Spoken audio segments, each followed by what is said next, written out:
ظہر سے عصر تک ہمیں وقفہ ملتا جس میں ہم سب کھانا کھانے کے بعد آرام کیا کرتے تھے۔ پھر عصر کی نماز کے بعد لوگ پلے گراؤنڈ میں جایا کرتے تھے۔ پلے گراؤنڈ بہت وسیع تھا جس میں آلموسٹ سب کرکٹ کھیل رہے ہوتے تھے۔ کچھ ایسے کھیل بھی تھے جو اس سے پہلے نہ زندگی میں نے کبھی دیکھے نہ ان کے بارے میں کبھی سنا، جیسے کھوتا کھوتی اور ایک تو معذرت کے ساتھ لونڈے بازی تھا۔ اس کے بعد مغرب کی نماز، پھر کلاسز اور پھر عشاء کی نماز، عشائیہ، دوستوں کے ساتھ گپیں شرارتیں اور پھر سو جایا کرتے تھے۔ ہفتہ پورا بوریت میں گزارنے کے بعد اتوار آتا تھا۔ اس دن ہماری خوشی کی کوئی انتہا نہیں ہوتی تھی۔ فجر پھر بھی پڑھتے تھے، بلکہ میں یوں کہوں گا کہ ابدالین میں رہتے رہتے 5 وقت کی باجماعت نماز ہمیں بالکل سختی سے پڑھائی جاتی تھی۔ اتوار کے دن فجر پڑھنے کے بعد ہمیں سونے کے لیے دوبارہ ٹائم ملتا۔ 8 سے 9 بجے تقریباً ہمیں ناشتہ ملتا تھا جس میں آلو انڈے اور ساتھ میں پراٹھے ہوتے تھے۔ یقین کریں وہ ہمارے لیے بہت ہی لگژری دن ہوتا تھا۔ اس دن ہر کوئی اپنی مرضی کی رنگین سوٹ پہنتا تھا اور ہمیں بہت سارے رنگین ناڑے بھی دیکھنے کو ملتے تھے۔ کسی نے کاٹن کے اتنے سخت کپڑے پہنے ہوتے تھے کہ اس سے کچھ بھی کاٹا جا سکتا تھا، تو کسی نے چمکیلے سوٹ اور کسی نے پینٹ شرٹ پہن رکھی ہوتی تھی کہ باقی سارا ہفتہ ظہر کی نماز تک ہمیں سفید کپڑے وردی کے طور پہ پہننے پڑتے تھے۔ 9-10 بجے تک ناشتہ کرنے کے بعد ہم کلاسز میں جاتے تھے۔ پراپر کوئی ٹائم ٹیبل نہیں ہوتا تھا۔ میس سے کلاسز تک جاتے جاتے ہم کبھی کبھی آدھا گھنٹہ یا گھنٹہ بھی لگا لیے کرتے تھے، کیونکہ اس دن کوئی سختی نہیں ہوتی تھی۔ اس دن کوئی پراپر کلاسز بھی نہیں ہوتی تھی، سمجھ لیں کمبائنڈ اسٹڈی ہوتی تھی۔ 1-2 نگران استاد ٹھہرتے تھے جو صرف اس لیے ہوتے تھے کہ اسٹوڈنٹس پڑھتے رہیں، زیادہ شرارتیں نہ کریں، شور نہ مچائیں۔ اس دن ہم ساری یکیاں کرتے تھے۔ ہر کسی کا اپنا ایک کلوز فرینڈ سرکل ہوتا تھا۔ میرے فرینڈ سرکل میں چند دوست تھے اور ہم شروع سے آخر تک فرینڈز رہے، یہاں تک کہ بیسٹ فرینڈ بن گئے۔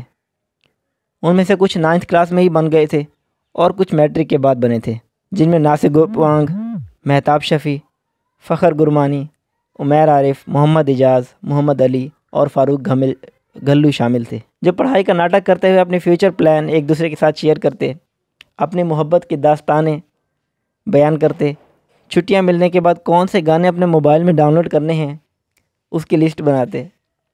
سنڈے کا دن بھی اس لیے بھی اسپیشل ہوتا تھا کہ وہ ایک ملاقات کا دن ہوتا تھا۔ اس دن پیرنٹس اپنے بچوں کو ملنے کے لیے آتے تھے اور ان بچوں سے زیادہ ان کے دوستوں کی موجیں لگ جاتی تھیں، کیونکہ ان کو مفت PCO کی سہولت مل جاتی۔ جب اسٹوڈنٹس اپنے پیرنٹس سے مل رہے ہوتے، ہم ان کو دور سے یا قریب سے کنکھی نگاہوں سے دیکھ رہے ہوتے تھے کہ جلد از جلد اپنے پیرنٹس کا موبائل ہمارے حوالے کرو اور ہم گھر بات کر سکیں۔ صرف یہی نہیں، والدین جو کچھ بھی کھانے کے لیے دے کے جاتے وہ سب دوست ہم آپس میں مل کر بانٹ کے کھاتے تھے۔ کوئی فرق بظاہر نظر نہیں آتا تھا۔ ایک اسٹوڈنٹ کے والدین آتے تو یوں لگتا کہ 10 بچوں کے ماں باپ آئے ہیں۔ ملاقات کے بعد 2-4 گھنٹے باہر جانے کا آپشن بھی ہوتا تھا، لیکن وہ شاذ و نادر میسر آتا تھا۔ کھانے کی اگر میں بات کروں تو اس وقت ہمیں کچھ خاص کھانا پسند نہیں آتا تھا، سوائے 1-2 مینیو کے، جیسے اتوار کی صبح کو آلو انڈے کے ساتھ پراٹھے ملنا، غالباً بدھ کی رات کو قورمہ بننا اور جمعرات کے دوپہر کو دال چاول بننا۔ اس کے علاوہ کبھی کبھی چکن بھی بنتا تھا، لیکن ہمیں شکوہ رہتا تھا کہ کھانا ایسا ہے، کھانا ویسا ہے۔ لیکن اگر میں آج کے حساب سے دیکھوں تو جتنی فیس ہم دیتے تھے اس میں ہماری رہائش، تعلیم، کھانا پینا، یہ سارا کچھ بہت مناسب تھا۔ جب میں نے 9th کلاس میں ایڈمیشن لیا تو اس وقت فیس 6500 روپے تھی، اور جب میں پاس آؤٹ ہوا 4 سال کے بعد تو اس وقت 9000 روپے تھی۔ اگر آپ خود اندازہ لگائیں کہ 9000 میں بھی صبح سے لے کر تعلیم، رہائش جس میں ہر اسٹوڈنٹ کی الگ کبرڈ ہوتی تھی، اور پھر کھانا پینا، ایک عالیشان مسجد جس میں ہر صورت ہمیں 5 وقت باجماعت نماز پڑھائی جاتی تھی، اور ایک وسیع اور raise play ground. Don't you think all that was worth 9000 rupees? یوں کرتے کراتے 1 مہینہ گزر جاتا اور چھٹیوں کا ٹائم آ جاتا۔ 4 دن کی چھٹیاں ملتی۔ اگر اتوار کو چھٹی ملتی تو جمعرات کو ہمیں واپس پہنچنا ہوتا تھا، اور اگر جمعرات کو چھٹی ملتی تو اتوار کو ہمیں واپس پہنچنا ہوتا تھا۔ سب دوست ایک ساتھ الفرید بس پر سفر کرتے، کچھ دوست ڈیرہ غازی خان اتر جاتے، کچھ جام پور، فاضل پور، اور آخر میں میرا سٹاپ راجن پور آتا۔ مقررہ وقت سے تھوڑا دیر سے پہنچنے پر اکثر ہمیں جرمانہ ادا کرنا پڑتا، کبھی 300، کبھی 500 اور کبھی 1000 روپے جرمانے کے بعد میں ادا کرنے پڑتے۔ یہ رقم ہمارے لیے بہت زیادہ تھی، کیونکہ اس وقت جب ہم گھر سے نکلتے تھے، اگر میں اپنا بتاؤں تو میری جیب میں تقریباً 2000 روپے ہوتے تھے۔ ایسا نہیں ہے کہ ہمیں خرچہ بعد میں بھجوایا نہیں جاتا تھا، لیکن جرمانے کی رقم ہمارے خرچے کا بہت بڑا حصہ ہوا کرتی تھی، اور کبھی کبھی تو جرمانے کے ساتھ ہمیں عدیل صاحب کے ڈنڈے بھی برداشت کرنے پڑتے تھے۔ مجھے لگ رہا ہے کہیں آپ کہانی سن کر بور نہ ہو رہے ہوں، اس لیے چلیں آپ کو کچھ دلچسپ اور مزاحیہ قصے سناتا ہوں، امید ہے آپ کو پسند آئیں گے۔ فاروق گھلو جو کہ میرا ایک دوست تھا، اس کی عادت تھی کہ وہ ٹی وی پر چلنے والے ایڈز یاد رکھتا تھا اور اکیڈمی میں واپس آ کر ہمیں سنایا کرتا تھا۔ جیسے کولگیٹ کا ایک ایڈ آپ نے سنا ہی ہوگا، جس میں ایک فیمیل رپورٹر آدمی سے پوچھتی ہے کیا آپ کے ٹوتھ پیسٹ میں نمک ہے؟ آگے آدمی کہتا ہے نہیں۔ تو قصہ کچھ یوں ہوا کہ فاروق گھلو، ناصر، مہتاب شفیع اور میں ٹہل رہے تھے کہ اچانک ایک کوے نے فاروق گھلو کی ٹوپی میں بیٹ کر دی۔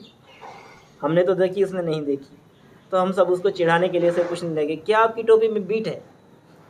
آگے وہ فنی لہجے میں بولنے لگا نہیں، میری ٹوپی میں بیٹ نہیں ہے۔ دوسرا ایک قصہ یہ ہے کہ ایک اور وہ ایڈ ہمیں سنایا کرتا تھا، لے آئے نیا ہگیز بیبی ڈائپر، یہ آپ کے بچے کو رکھے خشک، تندرست و توانا۔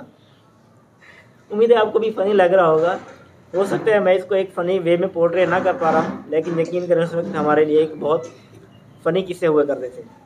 اسپیشل دن کا تو میں نے آپ کو بتا دیا، لیکن اسپیشل مہینہ بھی تھا ایک ہمارا، اور وہ تھا رمضان کا مہینہ۔ عام طور پہ ہم فجر سے 1 یا 1.5 گھنٹہ پہلے اٹھا کرتے تھے، لیکن رمضان کے مہینے میں ہمیں 2 سے 2.5 گھنٹے پہلے اٹھایا جاتا تھا۔ رمضان میں روزہ رکھنے اور روزہ نہ رکھنے والوں کا حال ایک جیسا ہوتا۔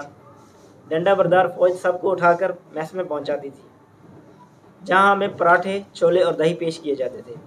اس کے بعد ہم سب مسجد جاتے، جہاں تھوڑا سا ریسٹ کرنے کے بعد فجر کی نماز پڑھتے۔ اس کے بعد پھر سے تعلیم، اور ظہر کے بعد ہماری حالت بگڑنے لگتی تھی۔ جن لوگوں نے روزہ نہیں رکھا ہوتا تو ان کے لیے صرف پانی ہوتا تھا، کیونکہ کینٹینز وغیرہ سب بند ہوتی تھیں، اور نہ ہی دوپہر کا میس اسکول کی طرف سے پرووائڈ کیا جاتا۔ افطاری میں اسکول کی طرف سے صرف میٹھا پانی دیا جاتا۔ زیادہ تر لڑکے اپنے لیے میٹھا پانی بھی خود بنا کر لاتے تھے، اور ساتھ میں پکوڑے، کھجور اور باقی چیزیں افطاری کے لیے لاتے۔ افطار کے بعد نماز ہوتی، اور اس کے بعد اسکول کی طرف سے کھانا دیا جاتا۔ یہ وقت گزرتا گیا اور میرے 9th کے ایگزام سر پہ آ گئے۔ اسٹڈی اسکیجول بہت سخت ہو گیا، میری طرف سے نہیں، اسکول کی طرف سے، اور مجھے خود کو پروف بھی کرنا تھا کہ میرا 9th کا رزلٹ انشاءاللہ 8 کے رزلٹ سے بہتر ہوگا۔ کچھ دوست بھی وہاں پہ بچھڑ گئے، لیکن اس کا تذکرہ میں انشاءاللہ آنے والے ولاگز میں کروں گا۔ ابدالین کوئی ایک ایپیسوڈ نہیں، یہ ایک پورا چیپٹر ہے، اور اس پہ سیریز لکھی جا سکتی ہے، جو کہ میں انشاءاللہ آنے والے ولاگز میں آپ کو بتاؤں گا۔ رمضان کا مہینہ جس میں ہمارا اسکیجول چینج ہوتا ہے، اسٹڈی اسکیجول ہمارے ایگزامز میں چینج ہوتا ہے، اور عدیل صاحب جس پہ پورے چیپٹر لکھے جا سکتے ہیں، انشاءاللہ آنے والے ولاگز میں آپ کو بتاؤں گا۔ امید ہے میرا آج کا ولاگ آپ کو پسند آیا ہوگا، اگر پسند آیا تو لائک، سبسکرائب، کمنٹ کرنا نہ بھولیں۔ ملتے ہیں انشاءاللہ نئی ویڈیو میں، تب تک کے لیے اجازت دیں، اللہ حافظ۔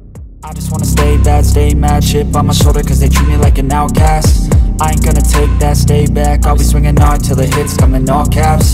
I ain't gonna lay back, pray that someone's gonna help me, ain't nobody like that. I ain't gonna wait, that's all fact, give me one shot and I'll never get the throne back.